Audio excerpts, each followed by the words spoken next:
ખૂબ સ્વાગત છે આપનું વીટીવી ન્યૂઝમાં। હું છું આપની સાથે રાધા। બુલેટિનની શરૂઆત મહત્વના સમાચારથી।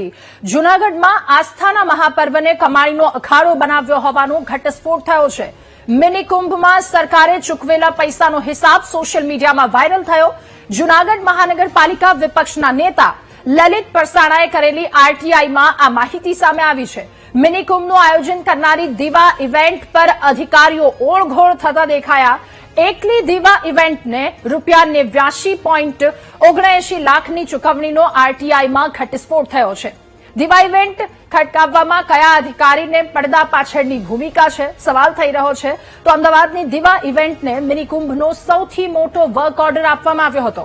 ગરીબ રિક્ષા ચાલકોને ચૂકવણી બાકી હોવા છતાં પણ દીવા ઇવેન્ટ કંપની પર રૂપિયાનો વરસાદ આ લોકોએ કરી દીધો। કોંગ્રેસ નેતા જેની ઠુમ્મરે પણ દીવા ઇવેન્ટને ચૂકવેલા પૈસાની સામે સવાલો ઉઠાવ્યા છે।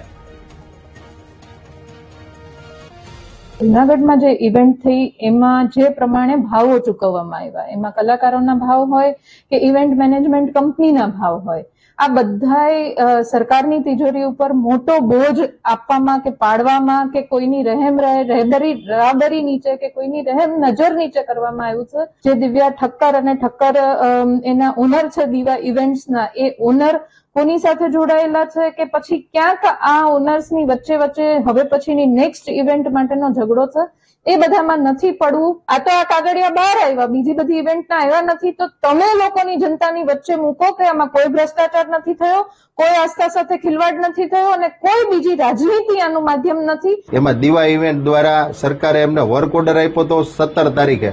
તો આપણે જોઈએ કે મેળો હતો એ 11 ફેબ્રુઆરીમાં 11/2 થી 15/2 સુધી મેળો હતો, પરંતુ 2 માર્ચે એટલે કે 2/3/26 રોજ એમણે દીવા ઇવેન્ટે બિલ મૂકી દીધું।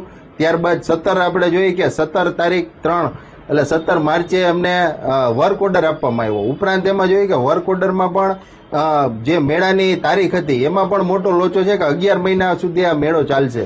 એટલે આપણે જોઈએ કે હજી તો નવેમ્બર મહિનો આવવાને વાર છે, અત્યારે તો 7મો મહિનો હાલે છે। જે અધિકારીઓ છે એ પોતાની ફાઇલો કે કાગળિયા પણ નથી જોતા।